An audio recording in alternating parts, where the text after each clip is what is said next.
A very warm welcome to all of you joining us today on yet another edition of The Spotlight. Now, life is a lifelong journey. Events come in the form of good, bad, and the ugly. Now, there are some people who would turn away at the sight or hearing of the word challenge. But on the other hand, we also have many people who would use a challenge as a weapon in this lifelong journey that we call life. Today I have with us someone very special joining me in the studios today to have a very insightful and life-changing conversation. Allow me to welcome Azizah Muhajireen, founder of Tripleastudios. Thank you for joining me today. Thank you for having me. And joining us here in the studios here at ITN. So much to talk about. So how are you doing today? I'm doing all right.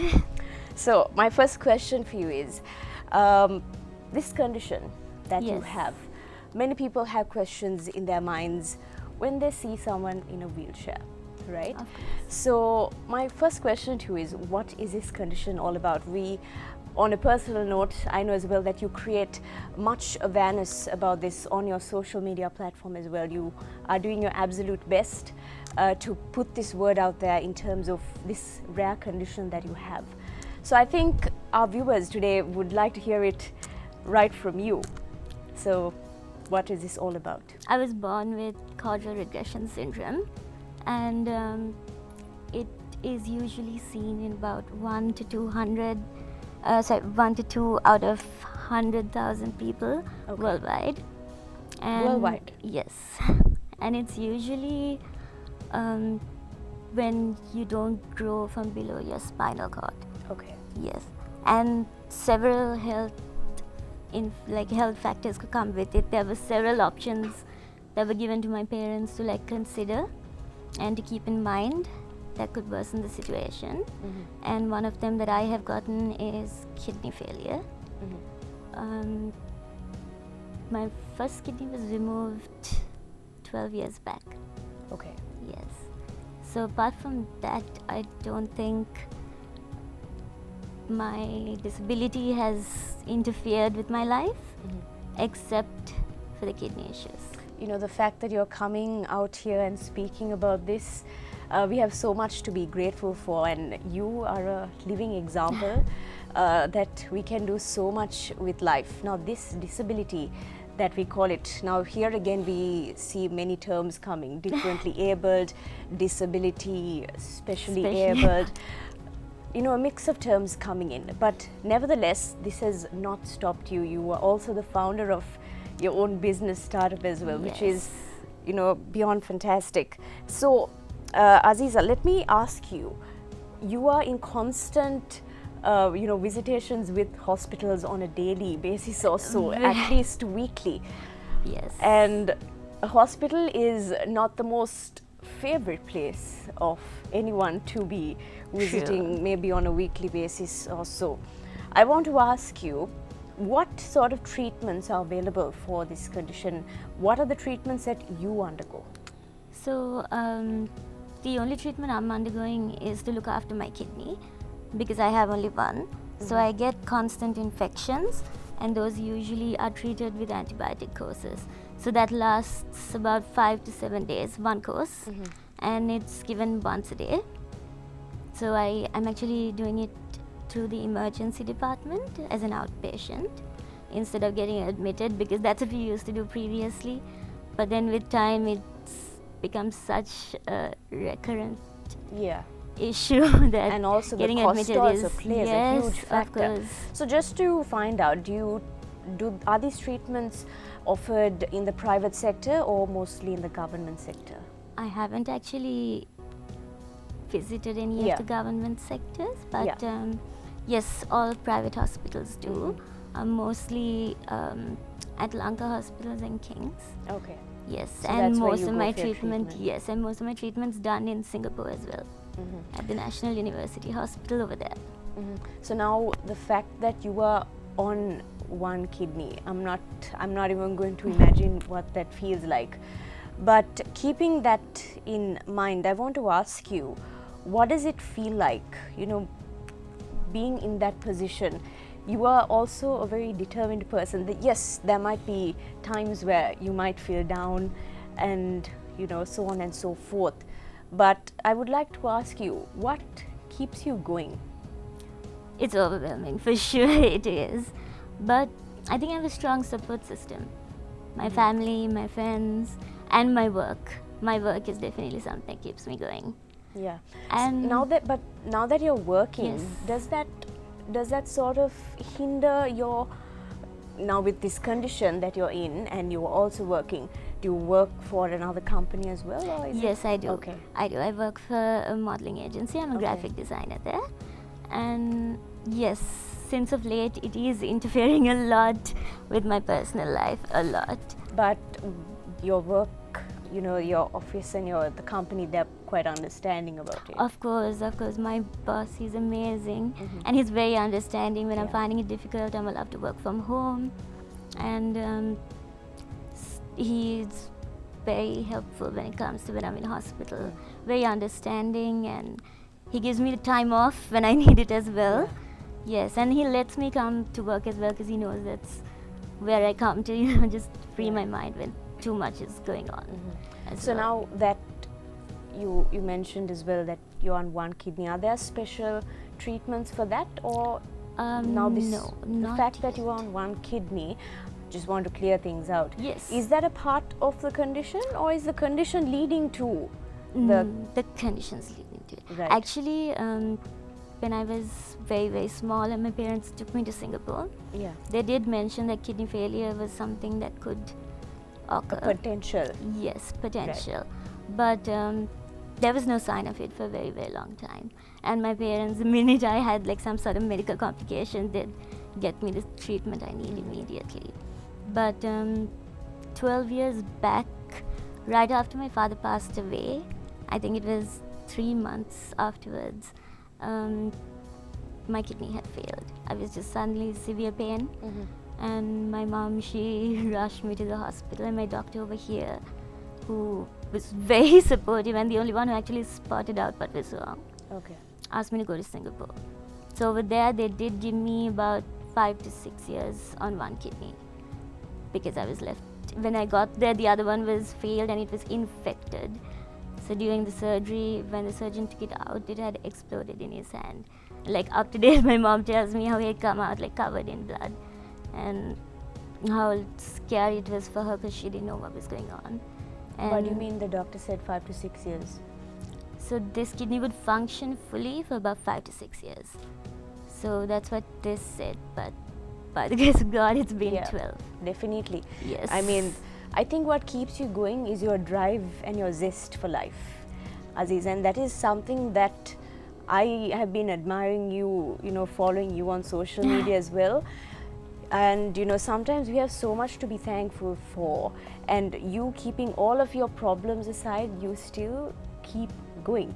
And sometimes I'm wondering, how do you really do that? Because sometimes with all our work coming in, we tend to get overwhelmed. And then I'm thinking, this girl is going through so much, but she keeps going. So that motivation is an inspiration even to me personally.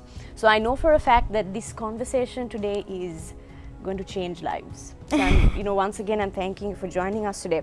Now, you are quite vocal about this on social Yes. media.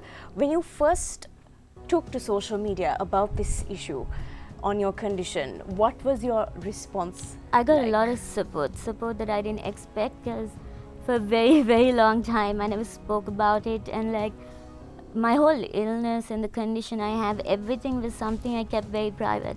Even when I was in school, I never spoke about it to my friends. None of them actually knew anything that was going on, because I was just, I didn't share it with anybody.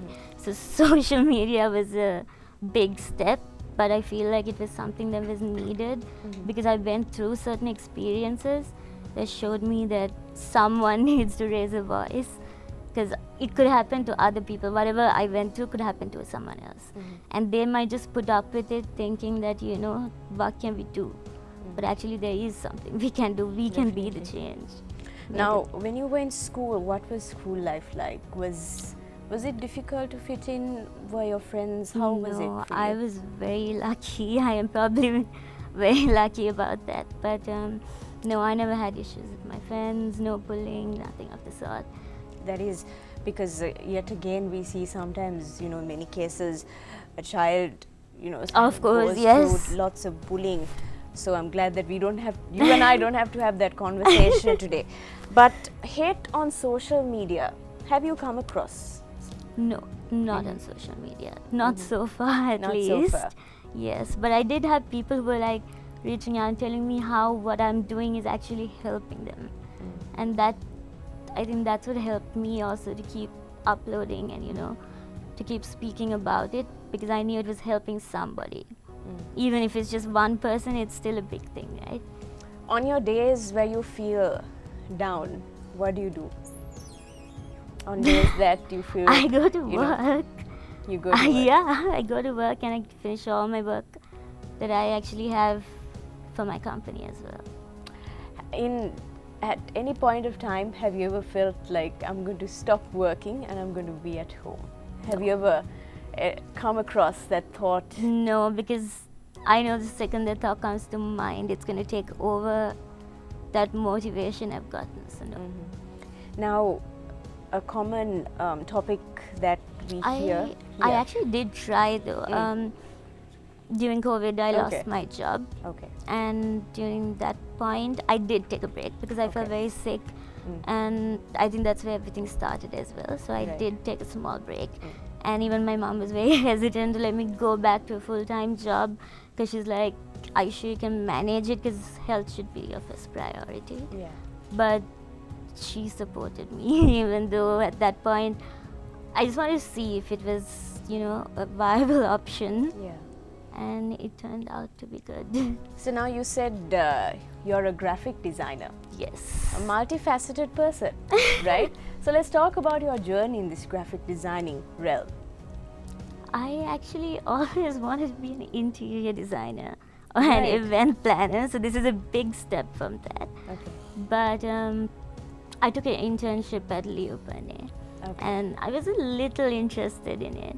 But then when my medical stuff kept going on, it's something I realized it's something I can do from anywhere.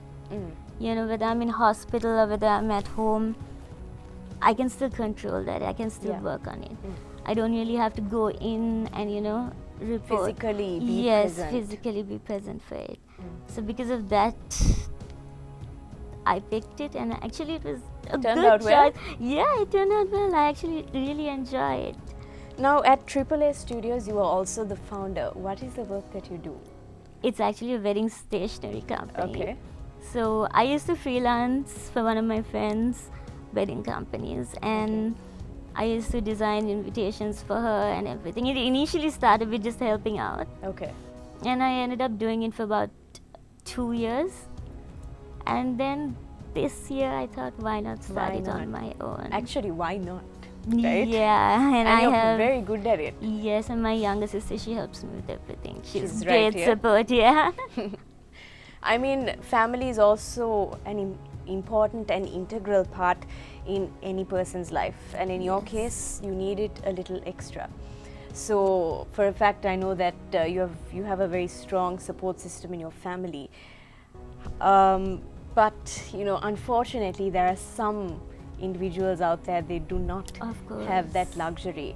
As soon as a child is seen in this way, a parent straight away sends the child or abandons a child in an orphanage. Most often also, it's actually a very sad state of affairs.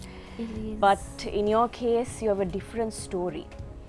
What has your story been like with your family and your parents, your mom especially? At the start, I'm pretty sure my mom keeps telling me how people used to ask her the same question, like, are you okay? Because when I was born, she wasn't allowed to see me right after she gave birth, because I had a condition and they thought that, she could go into depression because she just gave birth. Okay. So I wasn't shown to her for almost a day.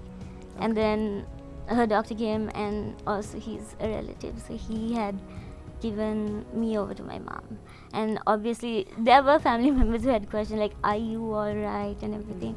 But I think this is also where my biggest strength comes from. She never thought that it was a problem. my dad, on the other hand, he was a little worried of how I was going to manage as I grew up, and he had his concerns. But my mom, even if she did have it, she didn't show it. She was always very strong-minded. I think even for your father at that time to feel that way would have been quite normal. Very because normal, yes. especially in our Sri Lankan culture, any family thinks, how is, especially a daughter, how is my daughter going to grow up into society this way? Yes. But the fact, he was also supportive though. Of course, extremely. Definitely. Extremely. So that is indeed a great blessing that you have, Yes. and I'm happy for that as well, because as I mentioned, not many individuals No, have they that don't. blessing. And I feel like that's not even something that should be questioned, because you wouldn't know what a blessing the child could be unless you actually keep and raise them up, right? I mean, you carried them already for so long. Abandonment shouldn't be even a topic. Exactly, it should not even be an option. Yeah, definitely not.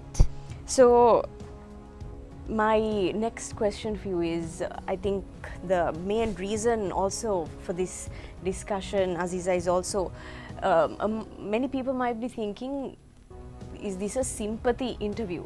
But both of us were having this conversation before that it is actually not. We are here to create awareness and to make a positive change in society through her message, through her life, and that is what we are hoping to do today. And with this condition, there are a few drawbacks that we see, in terms of accessibility, especially, transport. Many things come into play when someone is on a wheelchair, especially public transport. So, as you mentioned, you want to create an awareness. I want to ask you, where do we lack? What is going wrong? What more can we do? I think there is a lot. So one, yes, like you said, accessibility. It's very, very difficult. I know. Yes, and even like when you visit some places, you don't feel very welcome, and they actually voice it out too, and it doesn't happen in other countries. So I think that's another problem with either the mentality or the education. Yeah. What do you mean they voice it out there? I think they'll just be very upfront and tell you, like, I've had people who have like straight up told me, you can enter, but you need to keep the wheelchair outside. Like it's a piece of an accessory or something, and it's not. People have straight up told us. Straight up. And then like if I go out, I can hear people like pass comments saying like, what is she doing here? And of course it doesn't affect me, I don't even notice it, but people I'm with, they notice it most of the time. So you have had people who pass hate, not on not social on social media, but in real life. Definitely, yes. Which is quite unfortunate, because Sri Lanka, we are known to be a very warm country, and with all of that, it's quite sad. Still there. So what more have you experienced, Azizah, in terms of experiences? Even our here? healthcare system, there's a lot of things I feel like we could improve on. Like what? There's a lot of stigma around certain things. So, for instance, my kidney issues, they cause a lot of pain. Okay. So I can barely like get up and go to work, and there's so many instances. And since I'm getting the infections every 10 days or so, the pain, it's like it never leaves. It's always just there. So it's like you're in constant pain. Yes, and initially when it all started, like everyone was very helpful and understanding, even doctors. But as it became more of a long-term issue, I noticed that the attitude towards the whole scenario, it changes. They look at it from a different perspective. Why do you feel that the attitude changes? Is it because they think this is something that we have to deal lifelong? Why is that a trigger that makes them think that way? I'm not sure actually. I think it's actually tough to tell, because I don't think it's a fact that we have it long term. I think it's a fact of all the medication, and how people sometimes like they abuse even the most basic like painkillers. Like you can find they do abuse it here in Sri Lanka a lot, and I think that is something doctors carry with them. And it's very, very difficult to find people who actually understand that what you're going through is actual pain. And for the longest time, even I, like, certain remarks that were passed and like certain experiences, it made me also believe that, you know, what if I'm not actually in pain? And I stopped all my meds, everything, and pain was still there. And I was still so afraid of all these comments that were already passed and everything. I didn't even want to see a doctor regarding it to even get some help, as in like long-term patient care. And it took me almost like 6 months. My sister, she insisted, she's like, go for one appointment, see how it goes, and then make a decision. And I was very lucky. I found a doctor who was really, really understanding, really good, and also educated abroad. Right. He's been working there too for a very, very long time. So I feel like maybe that's a different thing. But he made me understand that the pain I'm in is real. Like, he was able to justify it. And I think a lot of people who could be told the same things that I was told, you know, they might not even try to go find a doctor who could actually help them. That is what worries me. That is why I started voicing out everything that was going on, not for anything else. And the fact that words have power, people need to really understand Of that. course. Because sometimes people think, okay, I will say this to this person, it doesn't matter. He Yeah. or she will get over it. And you know, if you're vocal about it, you know, this hurt my feelings, they'll say, man up. Yes. Or you know, suck it in. But it goes beyond that, and it is something that it has to be addressed not just here but everywhere. It's sometimes seen as a global issue. Of course. So the fact that you are coming out here and speaking about it itself is a great step. So in terms of accessibility, I know it's difficult. Yes. What would you recommend? I mean, coming from your perspective, I think it adds more value. I mostly travel in tuk, to be honest. We had a vehicle, and that would be able to transport this wheelchair. But going every day to work and coming back, it's very difficult. Like you just saw what we went through, right?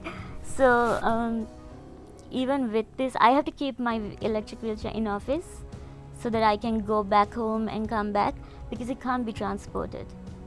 So like when I go out with my friends and my family, I have to sacrifice that wheelchair and I go in the manual wheelchair.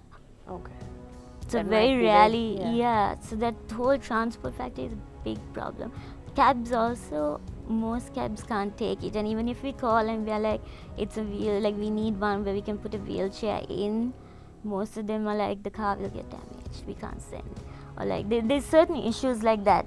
But there are also very, very helpful people. Yeah. Especially most of the tuk drivers, especially in Sri Lanka. I mean, they honestly deserve everything, because they've been so kind. They actually help out and like help lift the wheelchair in and out. So yeah, it's very tough to travel around here. So now this condition that you have, Azizah, have you ever thought of it as a regret? Never. Actually, when you spoke to me about coming in for the interview as well, even then, that's when I actually looked up certain things about my condition, because I never actually, I know the basics, of course, because it's a daily it's basis, part of it's part of me, but I searched up properly about it only at that point, because I never felt the need to, and I'm someone who I research everything when it comes to even a small like tablet I take. It could be a Volta, and I'll still like, you know, do my research. I won't take anything without doing my share of research. But this is something I never actually touched, because I never had an issue with it. And there was actually a surgery that Singapore suggested. So I have like a small bump on my spine. Okay. And when I was small, they told my parents when I'm about 16, they can remove it, do a surgery, but it's optional. So when I was around that age, my mom did ask me, and of course she told me before as well, but I never felt the need to have to change who I am. That surgery So I is didn't do it. optional, is it? Yes. If you... It was just, yes, to remove the bump, so it's not there. But, and it's also a high risk surgery. It could cost a life. So I didn't feel the need to have to change myself. So disability wise, I didn't really go into it and look. Yeah. I want to ask you if you could tell from a different perspective. Okay. You know, tell our parents watching us today, how would you advise them? You know, it's better coming from you. You know, as media personnel, it's very easy for us to say, do this, do that. But I think coming from your perspective, it might mean much more to them, because I think parents also need guidance. It comes to a point where when they get overwhelmed, right? They're also dealing In with a new multiple jobs. situation, Yes, dealing with multiple jobs, children, life, personal lives. And when a child comes in this way, sometimes, you know, they take this step of saying, I'm not in a position to deal with this. That's a mentality that parents have for the rest of my life. Yes. What would you have to tell a parent having this mentality? What I would say is, don't consider it a problem. It's not a problem. Give it a chance and just see. Even in my case, it's my mom took a chance on me. So I would say to give your child a chance and be there for them as much as you can.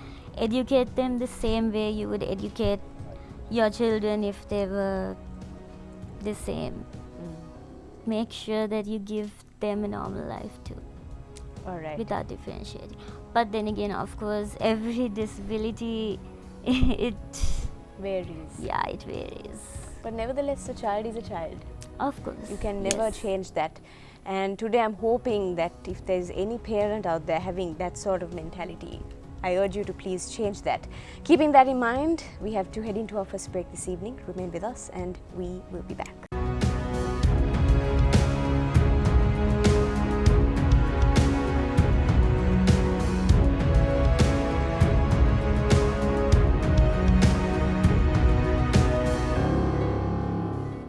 Welcome back to the show this evening, and today we are having a very insightful and enlightening conversation. So, Azizah, thank you for joining us today on this week's edition of the Spotlight.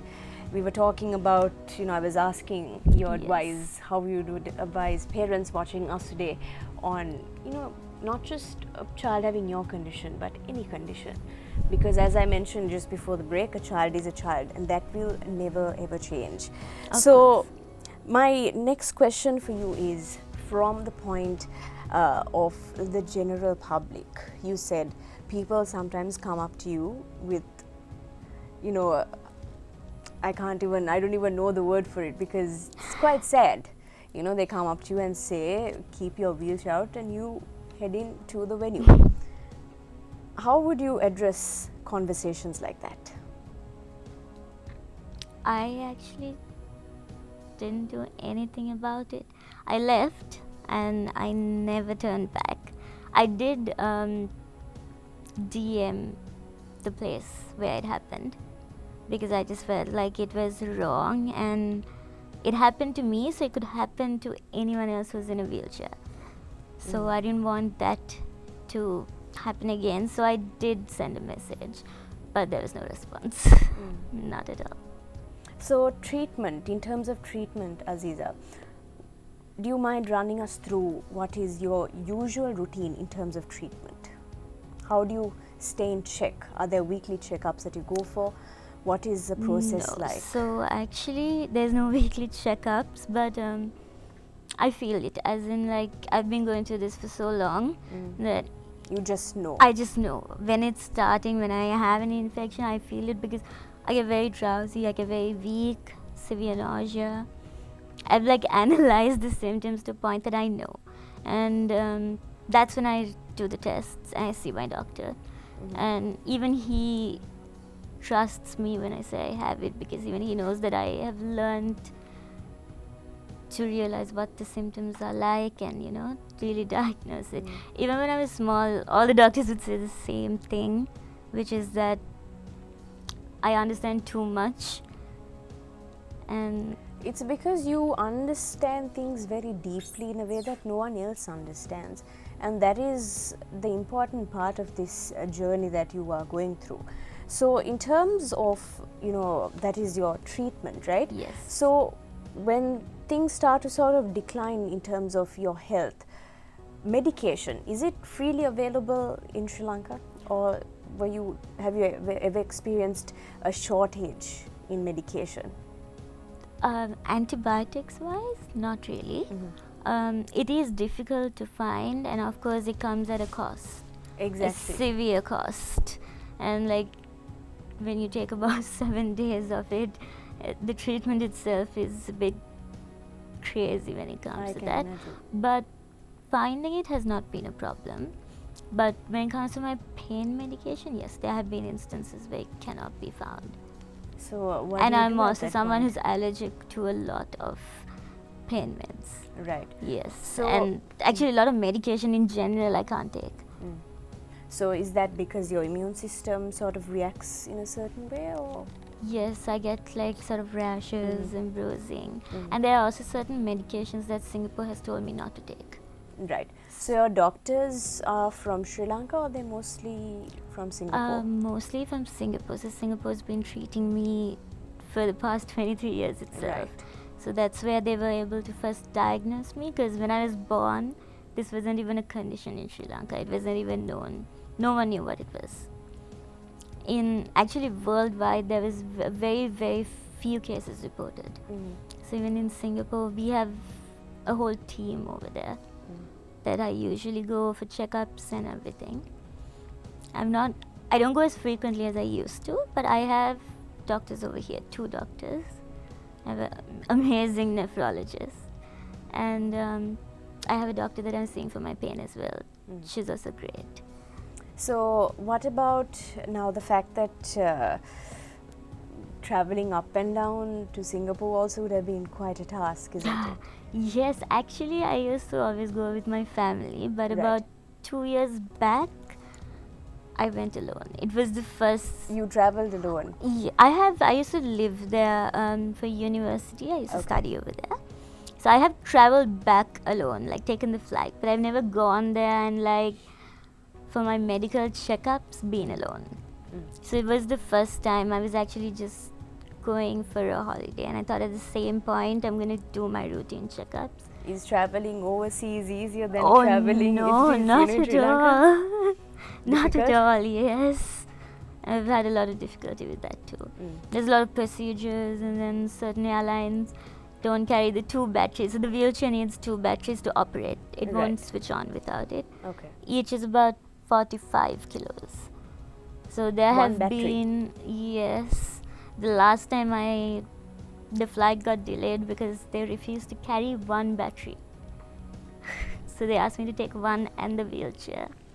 You know, we talk about progress so much. I wonder where this progress is as a country and even internationally, even if we talk about it.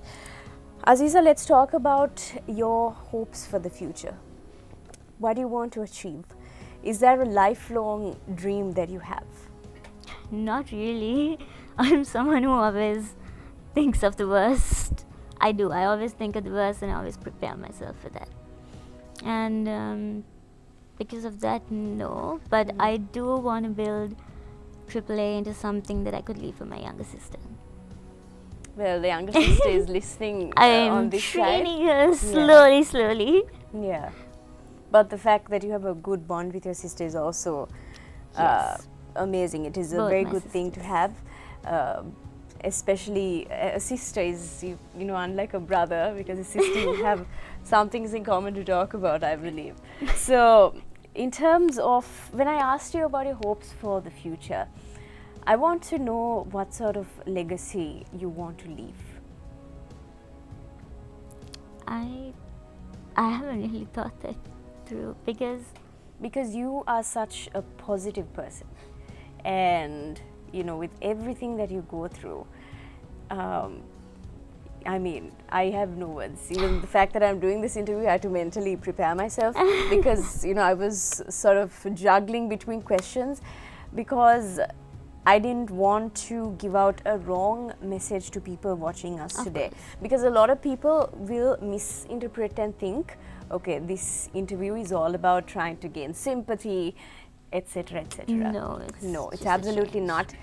Azizah is here for a purpose of positive change, right? The fact that you are here speaking about it means a lot. So this itself, I think, is a legacy that you are leaving. The fact that you're speaking about it openly is truly... Actually, yeah. that is something that came from a near-death experience. So I Yeah. was, like I said before, I never spoke about the condition or my health complications Yeah. with anyone. Why So is that? but I don't know, I'm just someone who like, I'm not the kind to like cry over something or like scream if I'm in too much of pain. I don't know, I'm not like that. I just Yeah. can't. So almost, I think about 2.5 years ago, I had a small flatlining moment, Okay. and till then I had never spoken about my condition, not at all. And after 7 minutes I had come back, and when I woke up my sisters were there, and I think that's when I realized that I actually want to use my voice, even if it changes one life. That is a big accomplishment for me. So I think my whole goal was just that, to help someone else out there. That's it. This near-death experience, I don't know how you have the courage to speak about it with a straight face. I mean, it's not a topic that I want to get into, but the fact that you're here, I truly appreciate it, and Thank you. graceful and grateful to everyone above, whichever God there is above, right? Because I believe there is always a higher power, right? And you do good, you will always get good in return, good or bad. So keeping that in mind as well, Azizah, the fact that you're speaking about this, as I mentioned, is also a great initiative for all our viewers watching us today. Is there some sort of, or if I were to rephrase it, have you met any others facing a similar situation like this? Is there a No. community in Sri Lanka? See, that's something I actually wanted to start. I wanted to initiate, because I feel like when I found out about my illness, I had no one I could speak to, someone who was in the same situation as me, or like, to even ask basic questions as to like what it's like or something like that. So because of that, I feel like it was very difficult for me to understand everything, but I did eventually on my own. So I want to have a platform where people can actually communicate with people going through similar situations, just so that you're not alone through it all. Definitely, because that way you will have things in common to speak about, because no matter how much I speak, I might not be able to exactly feel what you are feeling, Of course, yes.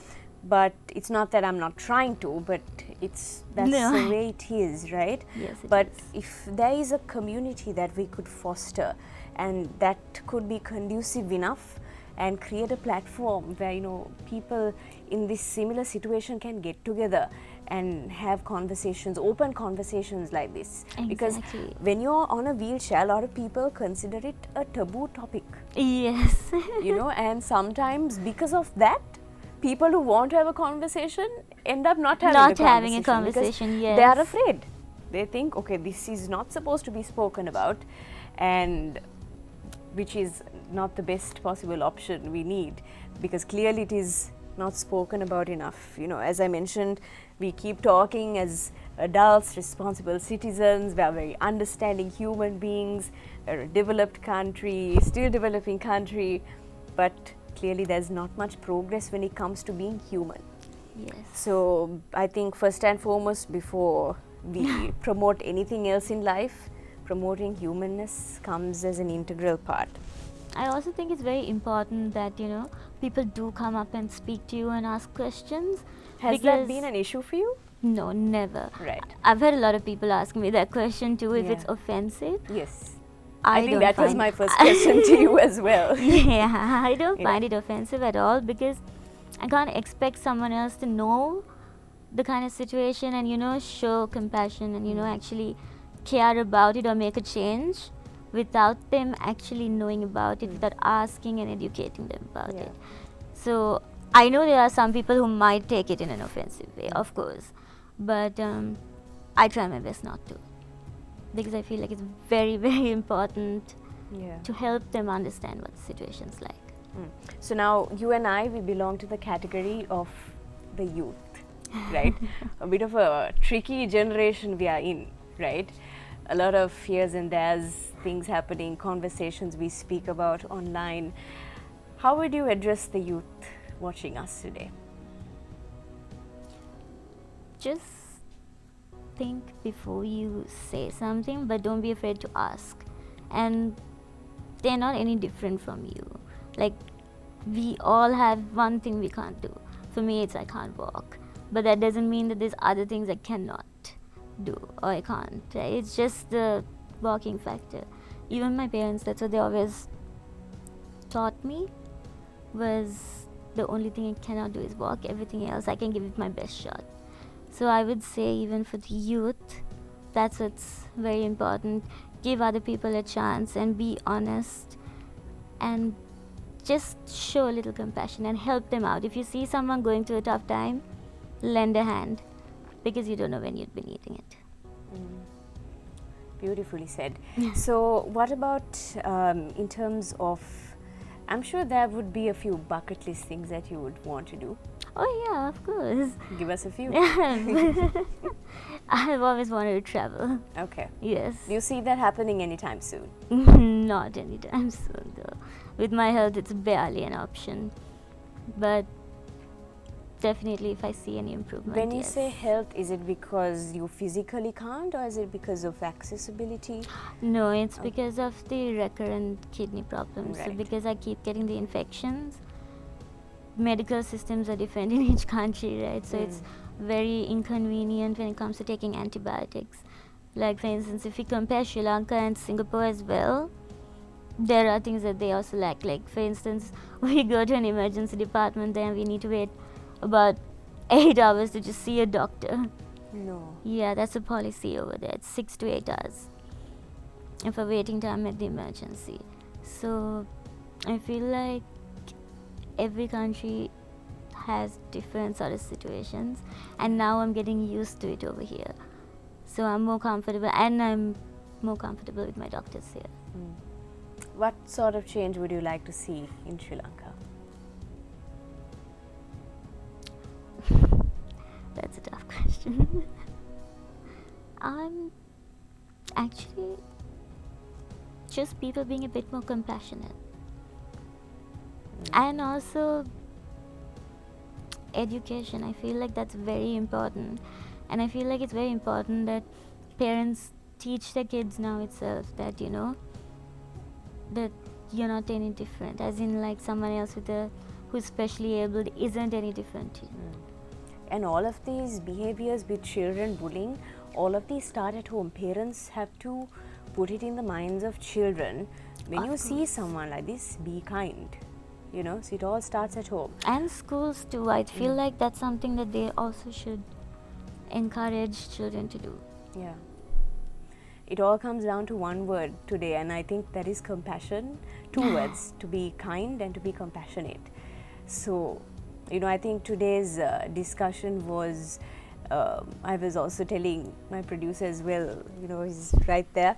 This interview is a different sort of interview, because there is no point bringing in people if we can't make a change, right?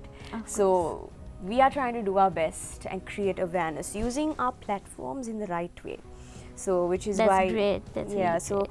I'm so glad that you are here today in the studios and to have this I'm so glad that conversation. you reached out. It was Yeah. very, very kind of you. Yeah.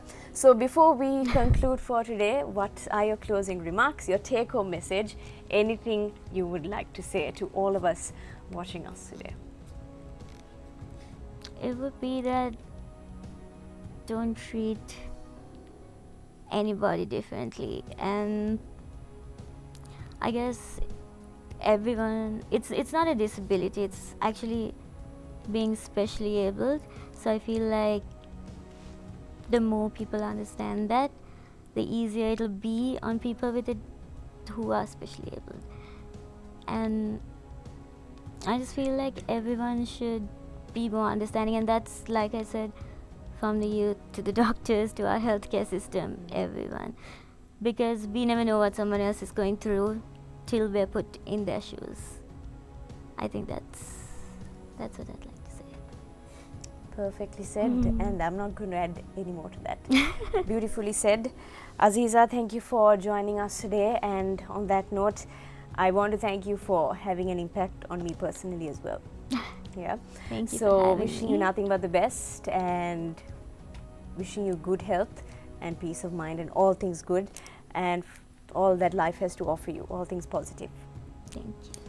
All right, so that brings us to the end of yet another edition of the Spotlight. Join us again next Monday, same time, same place, for a story that will ignite change. Until we meet again, stay safe.